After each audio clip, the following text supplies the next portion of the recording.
Welcome to the Bringing the Human Back to Human Resources podcast. I'm Tracy Chernoff, and I've spent my entire professional career in HR. Each week, we'll explore the delicate balance between people and business with the aim to reconnect the two and create meaningful outcomes. Listen in as I share my own experiences, challenge the status quo, and chat with guests from various industries about our mission to bring the human back to human resources. Hello, everyone, and welcome back to the podcast. Thank you so much for being here for another week. Have you ever asked yourself how and why are people, struggling to get along in the workplace? Why are we always talking about how to communicate with one another, how to drive culture, how to drive engagement? Well, I have as well, and it's the reason why we continue to talk about this on the podcast, because it is an ever elusive topic, and there's so much to break down. And so I have with me on the podcast this week, Antoni Lacinai, who really is going to be able to guide us in a lot of these topics. So his business passion, let me tell you a little bit about him. His business passion is to decipher the mysteries of human connection, especially around conscious leadership, employee engagement, and customer service. As a global speaker, he's been invited to speak on most continents, and he has coached thousands of executives and teams around the world. When large international organizations or national governments need to elevate, for instance, their leadership, sales, and presentation skills, they reach out to Antoni and his unique blueprint called Communication Insights. To date, he has written and co-written 14 books and hundreds of columns and articles. He's a regular columnist in various magazines and is often interviewed on Swedish national TV. And a fun fact about Antoni is that he lives in the south of Sweden, where he spends most of his time with his family and friends between assignments. He's also debuted as a fictional writer in 2020. I feel like 2020 was a wonderful time to broaden our horizons. So welcome, Antoni. I want to hear about this fictional writing before we jump into it. Well, thank you so much. Yeah, so I've written 13 books when it comes to communication, motivation, and so on, and one book about the fictional writing. It was really fun. I wrote that together with a friend. We went on 3 vacations together, brought our spouses so they can serve us, and then we just wrote the book.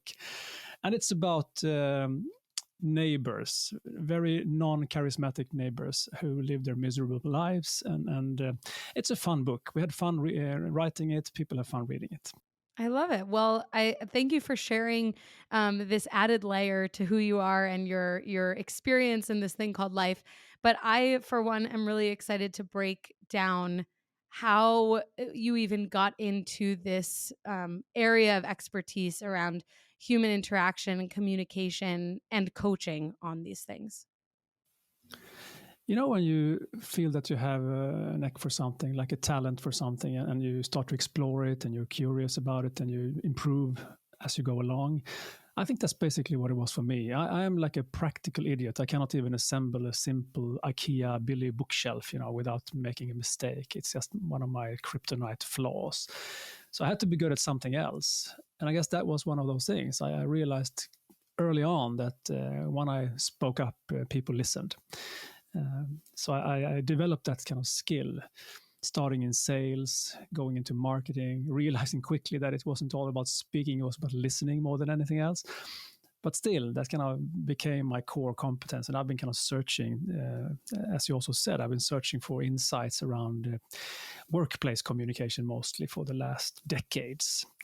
And I left the corporate career myself back in 2006 to start my own company to only do this and not care about, most of your listeners probably know about internal politics. They know about the whole kind of struggle sometimes in collaboration and so on. I have an easy life right now because it's only me. But I thrive when I am able to help good people at good companies who care for other people, who care for the planet, who want to make a good difference. That's where I want. That's amazing. One of the things that you had first shared with me a few months ago when we first connected was that you just want people to get along, that this is the underpinning of what you do. And I was thinking about this before we started recording today. And, I think actually one of the things that we mentioned, or that you mentioned right before we started recording, is that we are living through uncertain times. And I think that that's probably the mystery of life, is that there are always uncertain times, and how we navigate them remains this mystery and question, like, do we ever have certain times? This is my existential thought of the day. But with that, I want to know from you, with these uncertain times, as you mentioned, we are living through them, inflation, especially in the US, it's just, I don't have to go into it, right? But how do we impact one another when we are not separating ourselves from the stress of life? Like, is there a way even to separate ourselves from that? Great question, as many of your questions are, by the way. I want to just rewind a bit and go back to what you said. There are always uncertain times. This is not unique. Sometimes it's worse than other times, but I've been looking into this now because this is one of the things I get as a topic. People ask me, hey, can you come and speak about engagement and collaboration? The times are uncertain and worrisome. And I come to the conclusion, it's always uncertain times. 100 years ago, 1923, this is recorded in 2023, we just had a First World War.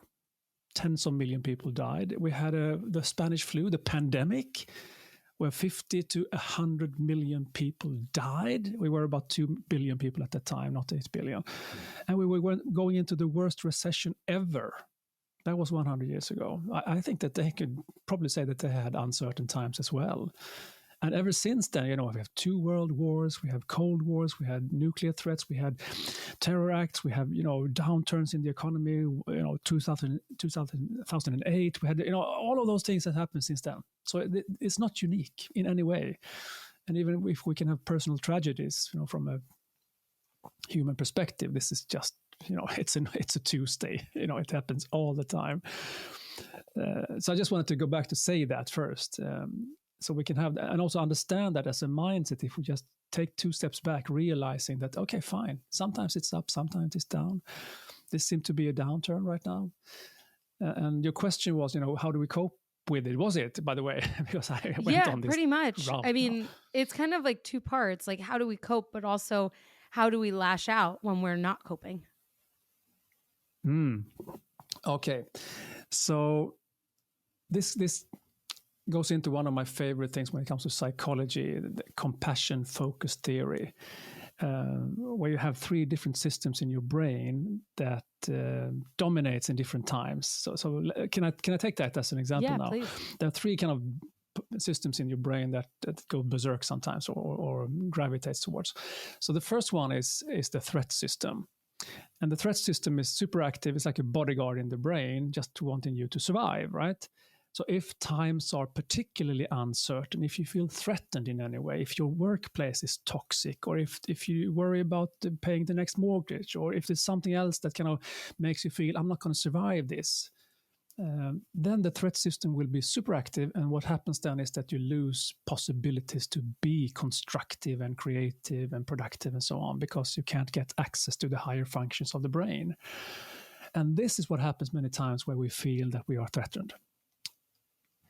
If we focus completely on the uncertainties of life, probably we will end up here in conflicts, in power moves, in me trying to get ahead on the expense of you, running around in the right corridors, being in the right meetings, trying to look like I am, you can't get rid of me. I'm so important. Whatever it is, right? Everything you do to just get ahead or get above, kind of get your nose above water, so to say. And that creates a culture, a communication, I call it communication culture since I'm a communication nerd, but it's an organizational culture, a leadership culture that is toxic and not good. And everyone just craves empathy at that point, right? You want compassion, empathy, some sort of safety, but you don't get it if you have a whole organization focusing on that. I call the motivational mindset is very from oriented for the group or the team. But then you have something that is perhaps a bit better, at least. It's when you have the exploration system in your brain more active. Like our ancestors, hunters and gatherers, they found their bears or they found their berries. Something to eat. Things like that. And if that is active, then you at least are going towards something. You want to find something new. You want to explore. It could still be uncertain times. You could still be stressed, but you're not that anxious anymore. You might be frustrated, especially if you don't know where you're going. So in uncertain times, you might end up here where you want to do something, you just don't know how, and that creates a lot of stress and frustration in the organization. Hopefully you have some sort of respect to each other compared to the lower levels where it's only the threat system. And then you have the safety system or the comfort system or the soothing system in the brain, where you feel at ease, where people actually get along. This is a really good place to be, because now you can feel that you have the psychological safety. You can feel that you're in a good environment. You like your teams, team members. You like your boss. You like the people around you. You like your work. It's just a good place, unless you get too much of contentment going on, which means that you stagnate. You just want to protect and defend whatever you have. You don't reach for that kind of ultimate goal of being world class anymore. But I would rather prefer to have more of the safety or the soothing or the comfort system in place than I want the threat system in place. So for me, this is like a cocktail. Give me just 5% of the threat system, because I still want to, go from something that is not good, but I don't want to have the toxicity of it. I want to, be a bit dissatisfied. Why should I move otherwise? And give me like 20% or 40% perhaps of the exploration system. So I'm curious, and then give me the rest, like to feel psychologically safe, so I can be in a good place. If you have that mix and you do that over and over again, to have that kind of feeling of trust and knowledge sharing and collaboration and all that, then you are on the world-class level. I don't know if that was a too long explanation, but it's kind of an important thing for me. I was hanging on every word, every single word. I mean, I guess my initial thought is, can you have people who are engaged or disengaged in both scenarios? Like, are there people who just thrive in this chaotic, toxic environment? And can those people thrive in the same, or, I should say in the other environment, which is safe and, more collaborative potentially? I ask this because I have worked in both environments and environments in between, that have maybe a little bit more than 5% of that that toxicity or that chaos in the cocktail of the workplace. But I guess I'm thinking about the individuals that I have come across in my career who I couldn't imagine being successful in a safe environment because they contributed to the other environment that people are so often trying to get away from. So can people truly change what they're motivated by, or what environment they thrive in? So, of course, in any context, you will always have some people who are really engaged, really motivated, and then you have some people who will not be as motivated and engaged. Of course, you will have that. And if you look at Gallup, for instance, the Gallup studies on employee engagement, they show it clearly that you have 10 to 35% in the workforce in the world that are actively engaged, doing discretionary efforts, rolling up their sleeves, saying, come on, let's do this. But you will also have, about 10% actively disengaged people, saboteurs and so on. And of course, the better your company is, the more fun you have at work, the more meaningful it is, the less of those you have, and the more engaged people you have. But it's not a clear cut. I mean, in my country, the way country I live in, one of the happiest countries in the world, we have 14% actively engaged people. So that's not a lot, And then Gallup says that the rest of the people in the middle are disengaged. And that's where I beg to differ. It's just too broad to say that everyone in the middle are disengaged. Some of them are pretty satisfied. It's a job, but they're satisfied anyway. And some of them are kind of grumpy. So you have all of them going on at the same time.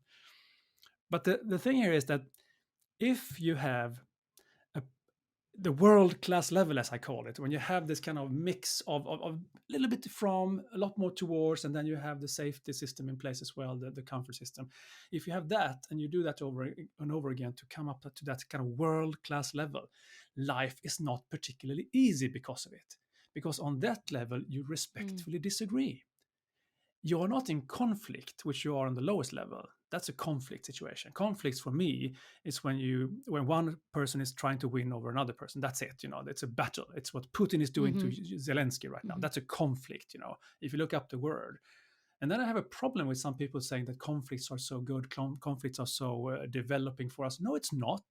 It's me trying to bash in your head. That's not very constructive. But disagreements are constructive. If they are done in a safe environment, then you can develop. Then you can come up with new ideas. Then you can collaborate and so on, because you have a respect towards each other. But it's not easy.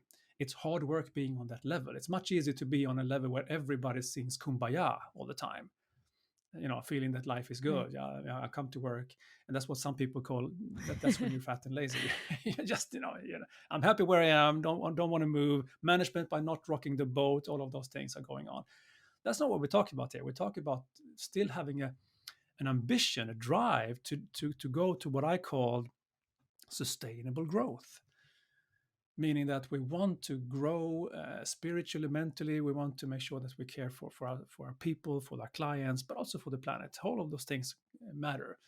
So we have kind of this sustainable thought about it, that we always try to improve whatever we do for the greater good of us.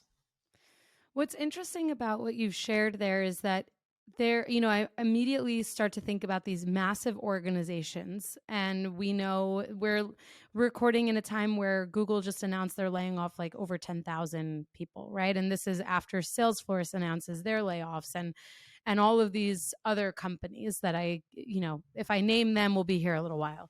And, these are human beings that are now left without a job. We're seeing them posting on LinkedIn, and it's unsettling, right? I guess the reason why I bring this up is because I wonder, when we think about this idea of sustainable growth, can companies that become massive, that start out as something small, like Amazon started with Jeff Bezos in his garage, I think, right, and a computer, can a company that maybe it's easier to manage a culture when you have under 10 people, but can a company actually have sustainable growth and disrupt the market at the same time? Can there be an Amazon or a Google that entered the space with one person, one idea, and now employs over tens of thousands of people? Can they have sustainable growth in their culture? Can they actually have a strong culture being so large? I would say that they don't have a choice if they want to stick around. It's like Simon Sinek says, playing the infinite game. If you only focus on the next quarter, you will be short-sighted. You will do whatever you want for you, but you don't understand that it will have side effects or ripple effects in the future. I think it was the indigenous people in the US, what was it called, Iroquois, something like that had this seventh generation decision making. So they say that every decision we make today will stand the test of times for 7 generations. So we need to make sure that whatever we do today will also help people in the future. And the whole idea about sustainability, and I'm really into it right now, even though it's not my topic. I talk about workplace communication, how you lead, sell, cooperate, serve. But if we talk about the greater purpose for me, that's what we're into right now. Basically, it means that we want to fulfill the needs of us today, but not on the expense of our next generation, the next generation's needs for them. So whatever we do today should be cultivation of what we do, so we can grow things in order to also get rewarded in the future. When it comes to layoffs and things like that, again, it's tragic on an individual basis. Anyone who got laid off will of course suffer. Will be stressed out, anxious, frustrated. All of those things happen. On a bigger level, this is just how it works. Sometimes it's up, sometimes it's down. It doesn't help you if you are just laid off, but it is what it is. I remember 2001. I was working in the telecom industry at the time for one of the biggest companies in the world, and we went into this huge crisis. So we were 110,000 people in our organization. Wow. And within 3 years, we kind of amputated that number to half. So the first layoff round, the team that I was in, I was heading a small team myself, but in the bigger team, the department, 100 people, 80% got laid off. So that was massive. Everyone around me, except me and a couple of more people, got laid off. The second time it was 50%, and the third time 30%. So it was tough. It was really tough. And I remember looking at this, not only experienced it because I was in the midst of it, but also looking from the outside in. How am I reacting to this? Well, I'm trying to inspire people anyway to do their job and to focus on customer value and all that while I was at work. But as soon as I came home, I fell asleep everywhere. That was my kind of defense reaction. So I could be in a dinner with friends, sitting in the sofa, just falling asleep, boom, like that, because my brain was kind of overloaded at that point, right? And some people have the opposite. They get sleep deprived, or they have all sorts of mental health problems going on. Sure. But it's not uncommon. The market shifts. People have no need for my services anymore. Perhaps I can't sustain it. Either I commit suicide for all of us, or I have to amputate, basically. Right. So I'm not saying it's easy. Sometimes people make it too easy. They just chop off the leg quickly before kind of looking into who do I really need here, or can we do something else? Can we find another way to keep as many people as possible while moving forward? There's things you can do, of course. So sometimes it's done too easy, I think, too easily. But the fact that it happens is not new. It happens, in kind of, it's like a sinus wave. Sometimes it's up, sometimes it's down. I think I said it now for the third time. But I have great respect for it. I've been in the situation, as I said before, with massive layoffs. I have friends who've been burnt out. I have been very close myself a couple of times, almost touching the wall with my hands, but managed to stay out of it. So yeah, it's one of those situations where things can be very uncertain, and the more uncertain it is, the harder it is for us to find a way forward. So everything in our brain is it's like a traffic light that turns red. It's just blinking red, boom, boom, boom, and it's really hard to be creative and collaborative at that point. Yeah, absolutely. You said something about in the beginning here about how they really don't have any choice but to focus on building an exceptional culture. And what I really liked about this is that it kind of validated a shower thought that I had. I talk about these shower thoughts. They're like the same thing as like 3 a.m. thoughts. You wake up in the middle of the night, you're like, oh, I have this great idea, or I have this amazing thought.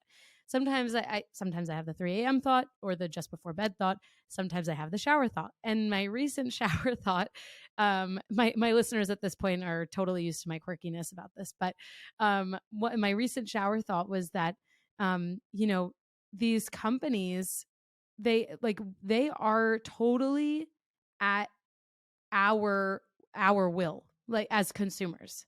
So if we look at Amazon during COVID, there was a huge upheaval of consumerism because there was a situation where an employee said that their rights were violated during the pandemic and that there were unsafe practices. We're seeing this now with unionization, especially in the US. We see this in parts of Europe where employees are saying we're not coming into the office and we don't want to work 5 days a week. We want to work 4 days a week, right? So we see how companies do have to bend to not only the consumer, but also the employee. And so the shower thought went on to allow me to think about how if even 5 consumers changed their shopping practices or their consumerism to invest in companies that had the values that they believe are, important, or that, contribute to a better society and, thus a better work environment, we could see massive change. Because to your point, they have no choice. But who pushes this choice? Who pushes the demand? It's, the employees play a huge role in this. But I think companies tend to respond much more quickly when their wallet is impacted and when their revenue is impacted. So just some food for thought there to expand on what you shared. And I totally agree. There is no other option. And I don't want to work for a company that sees another option other than having an amazing culture. I don't think anyone really wants that. No, and it's really liberating where you have a company who says this is the way we function, this is our values, because then I can decide much easier if I want to join that or not. I have the luxury or fortune to say no to some of the requests coming in, RFPs and things like that. Hey, we are this company, we are a tobacco company. Do you want to? No, I don't. It's just not part of my value system to do it. You might be a really good person, but I cannot put my heart into it. I don't see the point for me. So that's kind of an example of how I can steer my own, to some extent, it is my kind of decisions of who I want to serve. Because for me, it's about me serving. Communication is not the most important thing in the world. It's an enabler to something important. It is what if you pick up plastics from the ocean, if you plant new trees, if you save lives, if you help kids, in their tough environment grow, you are important. I'm not. I'm the Sherpa. I'm the Nepalian Sherpa who helps you up to Mount Everest. That's how I see it. So my cause is helping those great companies to do good, or municipalities, or government and so on. Right. That's how I see it. Another thing is that I work a lot with international companies, and then you have regional cultures. How should you handle them? People say, from an HR perspective and a learning and development perspective and so on, and it is tougher. But one of the answers, at least, that I've come up with is that if you have a strong company culture, that can take precedence. So let's say that we have a culture you have different cultures when it comes to time. For instance, should I be on time or not? You can decide if you want to be on time in your free time. But in this company, we have decided that time matters. So you should be on time to the meetings. Then what you do outside of the company is another story. You can come. I mean, my parents are from the south of Europe, where time doesn't really matter. So I remember being a young man going there, a young kid, for instance, and say, hey, let's meet 8:00 at that restaurant. And then we met 11:00 p.m. at a completely different place, and nobody even lifted an eyebrow. It was just the way it was, right?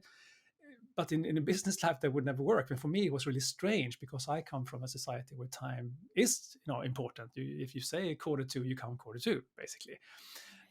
So by just adding that part into the culture, and the easiest way is to add it into the meeting culture. How do we, what kind of responsibilities do we feel that we have as participants and as leaders of that meeting, before, during, and after a meeting? If we can get that into place, like, for instance, is it okay to be on time or not? Is it okay to fiddle around with your phone or not? Is it okay to look at Facebook on your meeting or not? Is it okay to, and so, interrupt people, show emotions? Some things are okay, some are not. But if we agree on something in the company, in the organization, then that will be our culture. That's how we meet, greet, and treat each other. That's what we decided. And then we can pass this on to any new employees as well, as part of the onboarding process, and also the recruitment process. This is the way we want to function. Right. This is really interesting. It makes me think about something that I had learned a little bit earlier on in my career in a training. I think I've mentioned it on the podcast before, but this concept of not culture fit, but value add, because culture fit could lead to someone who, maybe comes from a different background, not feeling included, because, what fits the culture. Like we obviously, companies need to, really appreciate and make space for diversity and equity, and of course, thus inclusion. And so this concept of value add is like, okay, well, if this is the company culture and this is what we care about, these are the values that we hold, how are we interviewing for that culture? How are we interviewing for those values, so that someone brings their own set of values and brings their own set of ideas and ideals, but adds to what it is that we're looking to create? And it sounds like that's kind of what you're referring to. Yeah, it's good that you mention it. Culture for me is more superficial than values. Values is deep at the core. I probably want to hire somebody who share my values. If this is the organization's values, that's what I want people to also accept and embrace. Then when it comes to culture, that's more like the observable behaviors. And then again, we're back to the kind of different systems in the brain, because they are fueled by, if you have too much of the threat system or exploration system or the safety system and all that. So, and then it comes like a circle, up or downwards, depending on, if it's good or bad. So yes, let's focus on the core values and the behaviors that we want to include in those core values. So the problem I sometimes see is that when we do that type of work in an organization, it becomes 3 words on a poster, and that's it. And nobody remembers why we had respect or openness or creativity on that poster. We have no idea anymore, because that was 15 years ago. But if we always link that into, first of all, remind us of them, but then also link it into some sort of wanted behavior, that becomes our culture. So again, we should still feel that we respect each other. We might have different ideas on how to get to a certain place. That's part of the disagreement that might help us if we have a culture and a value of respect. So we show that value of respect by acting respectfully to each other, for instance. If your company is remote or hybrid, then you know just how difficult it can be to grow your company's culture beyond a pre-scheduled Zoom happy hour or occasional lunch and learn. Well, this week's sponsor is here to solve that. They're called CultureBot. CultureBot has devised what will likely become the gold standard for growing and blossoming a company culture inside of Slack. The app is like a sidekick for any HR or people professional, automating a lot of the mundane tasks you probably are forgetting to do on a daily basis.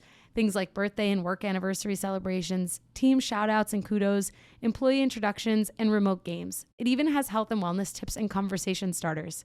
If that piques your interest, this will get you even more excited.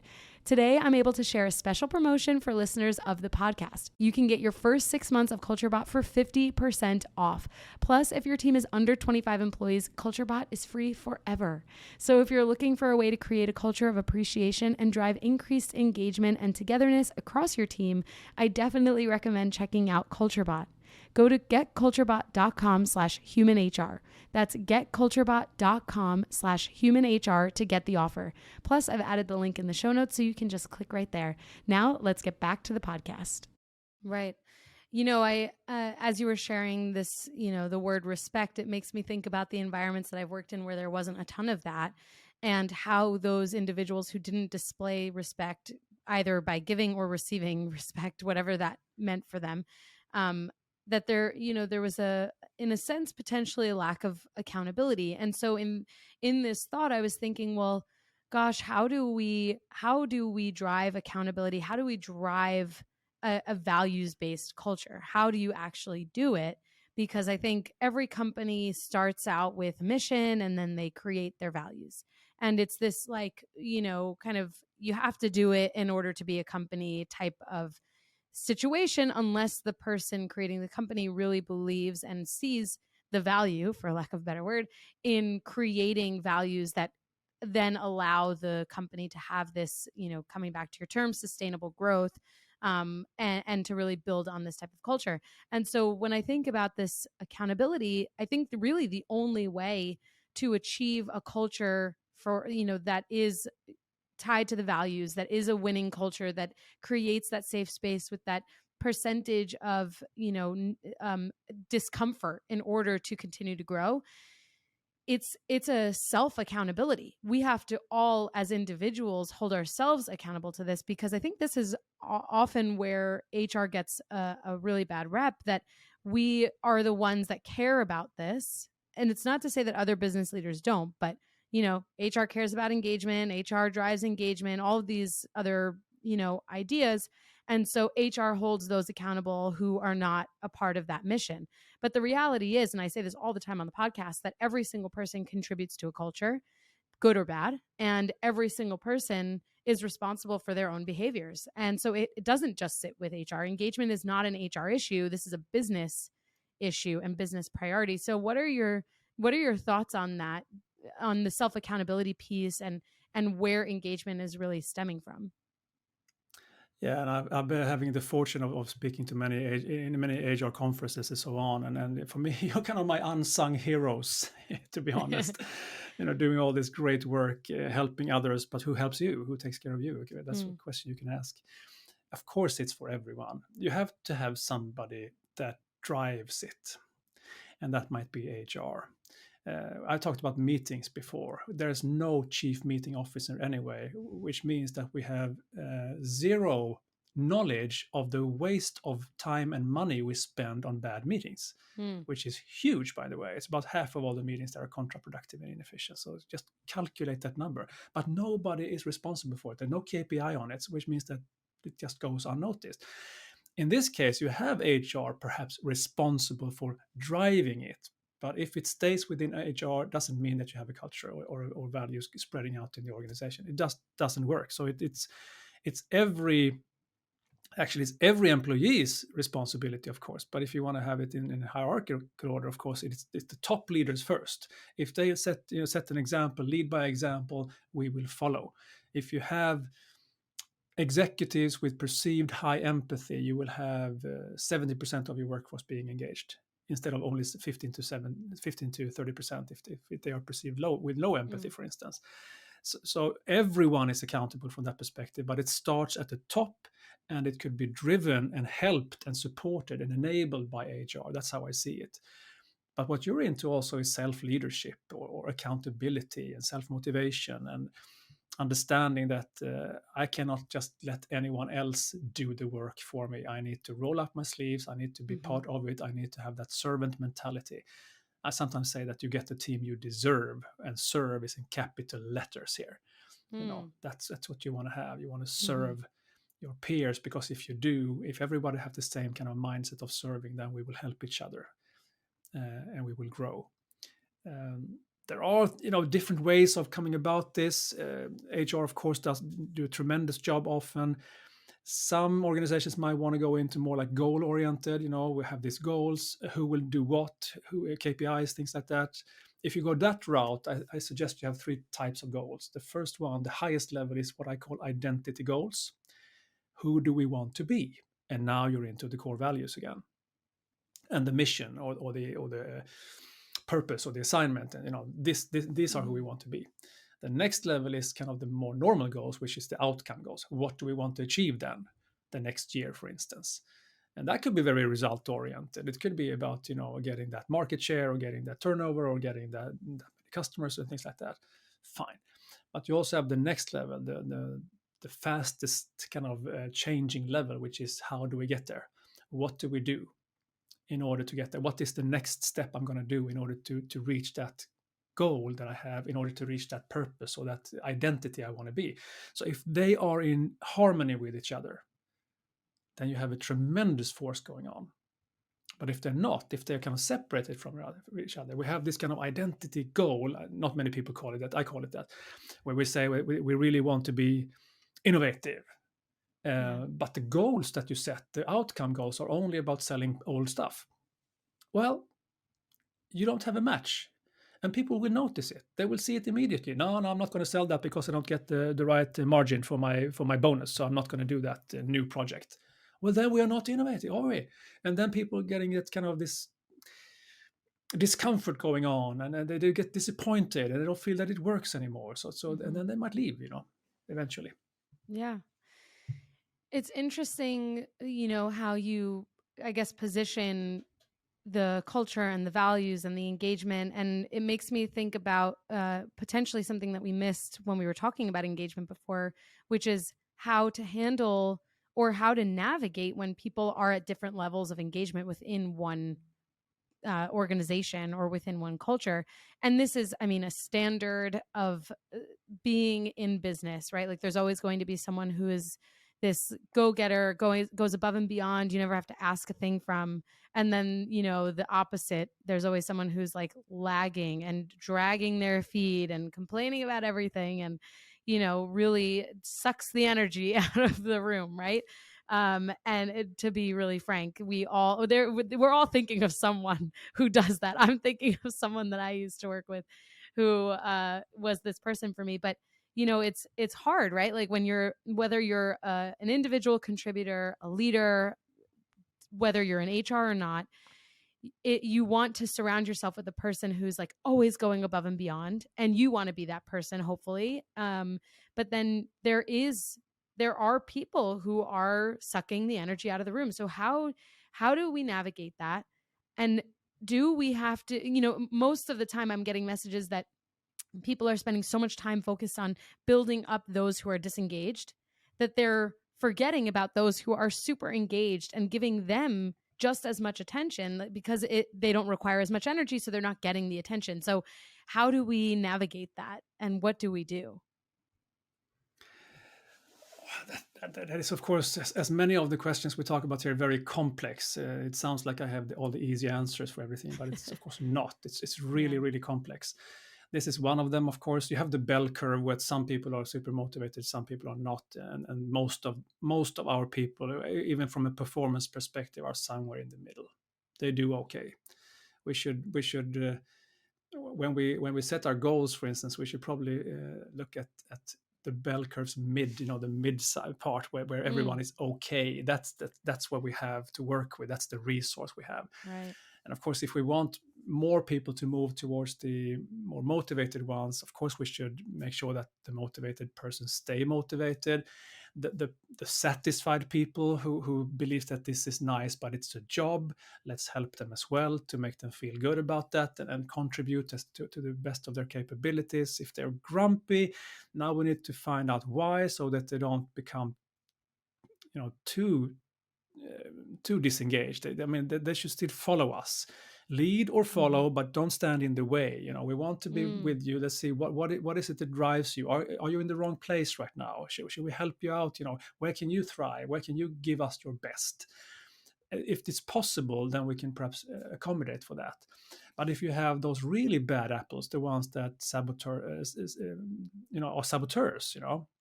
sabotage for everyone else, you need to get rid of them. You need to find a way quickly to compartmentalize them or do something with them, because they will ruin the productivity for the whole team, about 30%. So we need to find a way to not let them be the toxic ones that takes over. And I have a LinkedIn. LinkedIn is my playground. So by the way, if we added? I think we are. I'm talking to your listeners now. Add me on LinkedIn, and we can share insights and ideas and growth together. I have a LinkedIn friend. She wrote a book about 10 years ago. Her name is Helen Lidstrom, about the workplace of Microsoft, I think it was. And then she coined this fantastic phrase about people being like popcorn. And I'm going to spread her gospel now. So it's Helen. It's Helen's gospel, not mine. But I'll put it into this kind of idea about Gallup studies and all that. We talked about that. So imagine that you have a bag of popcorn, right? The microwave popcorn, and the corns are us. And if I look at my bag, I have one always with me when I'm out, traveling, because I show it all the time. But it says premium quality on the bag. Premium quality by the finest corn. And that means that we don't hire assholes on purpose. We don't say, you know what, this department, the supply chain department, they're just too fun. Let's put in Boris there. So he's an asshole. Let's put him there so that they can, be in worse shape so that the rest of us look good. We don't do that. So if you look at the bag now and you say, okay, what do you need in order to make those corn pop, us pop? You need two things. You need time, you need energy, basically. Time is easy. Energy is like attention, respect, love, presence, whatever it is, to make them feel that they are seen and heard and respected and so on. And for when I put this microwave bag of popcorn into my microwave, what happens is that after 20 or 30 seconds, the first corn start to pop. Those are the actively engaged people. Those are the ones saying, let's pop, let's do this, come on. And then this, the rest of the group in the middle say, oh, okay, fine. The satisfied ones say, okay, let's pop. And they started popping. Then the other one says, oh, okay, fine, okay, we can pop. And then you have the whole bag, bah, bah, bah, bah, bah, bah. And then you have some laggards, poof, poof, poof, and then it's done. And they bring out the bag. It's a nice bag of popcorn, put it in a bowl. But what do you find in the bottom of the bowl?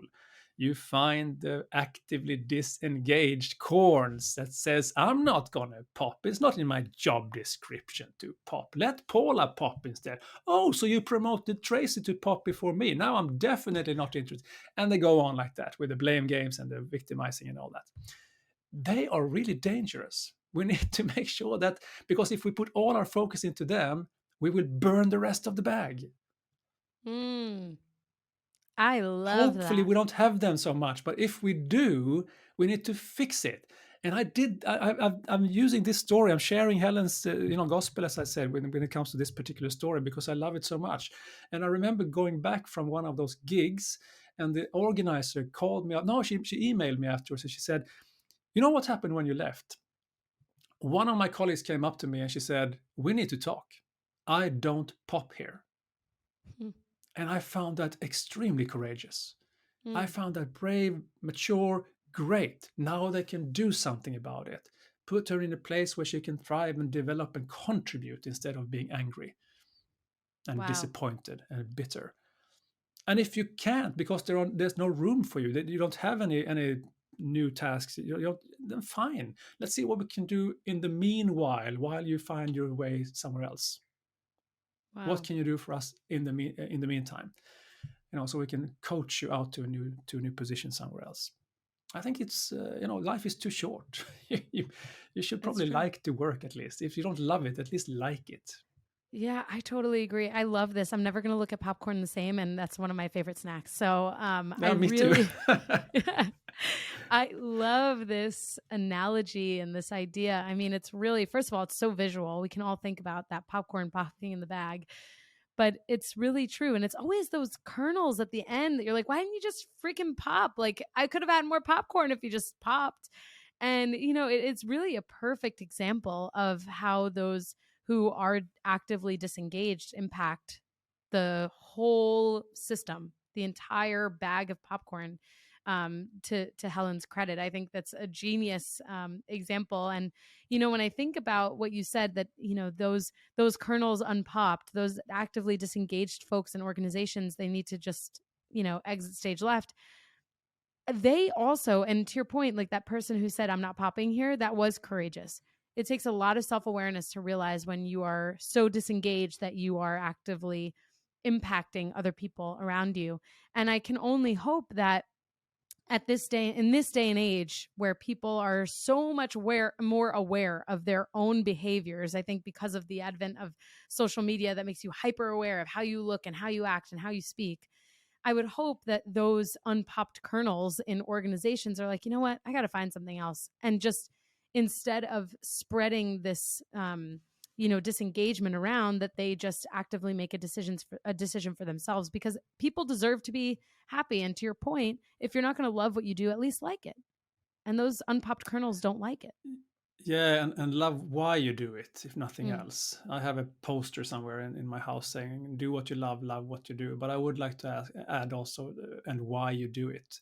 Because sometimes I do tasks that I don't find particularly fun. Whatever I cannot delegate, sometimes I have to do it.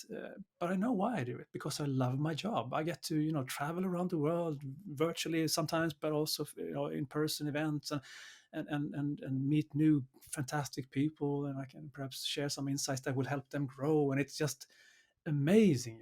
But I don't love everything I do. For being a traveler like me, a global traveler, I don't like traveling. It's been a while since I liked that. No, not another airport. Oh no, we are late. Now I have to run to the next gate. Oh my God, the anxiousness that I have, the stress level I have sometimes, it's not fun. But I do it because I love what I do when I come to the actual place and venue, so I can talk to people. And for me, the metaphor I use there is, in Sweden, in the Swedish military, it's a tradition that every Thursday you eat pea soup, which is not particularly fantastic, but you do, and then you get pancakes. Oh, and I love pancakes. So for me, traveling is the pea soup I have to eat in order to get to the pancakes, which is meeting people and being there and helping them. wow. I can tell that it's lunchtime for you and breakfast time for me, because I'm getting very hungry from all this talk about food. But I love that. It's the airport is the pea soup, and the pancake is the event that you're going to, the people that you're meeting and speaking with. I love that. Listen, I could speak to you for hours, so I have to physically stop myself at this point, because you have added so much wisdom, and you've really, the way that you think and the value that you've added to this podcast is immense. I really appreciate all of your insight. I feel like I say this every time, but it really is insight. It's allowed me to think a little bit differently, and hopefully it's allowed the listeners to think a little bit differently too, or expand on what they might have already known. So with that, why don't you tell us where we can connect with you and learn more? Well, if you can spell my name, you will find me. I'm the only one in the world with that name, Antoni Lacinai. So you just have to find the spelling of it. AntoniLacinai.com is the website where you can find lots of stuff, including downloadable material.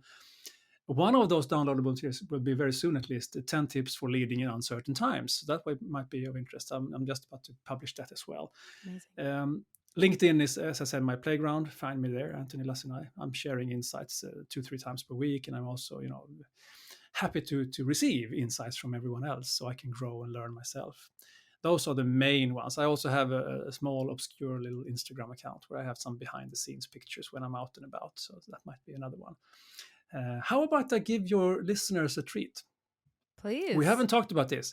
There is a hidden link on my webpage where I give away one of my books. It's called Employee Engagement. It's about 20 communication insights that will help you in your workplace. If you connect with me on LinkedIn and tell me that you have listened to Tracy's amazing pod, I will share that book with you, the link to that hidden link on my webpage. So you can download it for free. Oh, that's amazing. I will make sure that all of this information is in our show notes so that everyone can get that book from you, connect with you on LinkedIn, and stay in touch. The price you pay is the connection then, so I can, exactly. so we can meet I like each other. I like that. I think that's a totally fair price to pay, that they get to see your posts 2 to 3 times a week and they get a free book. I mean, it sounds like it's the gift that keeps on giving. But I really, really appreciate you joining the podcast. And thank you again for all of your time and your insights here. Really appreciate it. Thank you so much, Tracy. And just stay great and keep doing what you do. Oh, thanks. You too. Hey, just before you go, don't forget to subscribe to the show so that you are the first to hear when an episode drops each week. And maybe leave a 5-star review and a comment about how much you loved this episode. Plus, if you have someone in mind who would really enjoy this episode, make sure you share it with them. Thank you so much for tuning in, and I'll see you next week.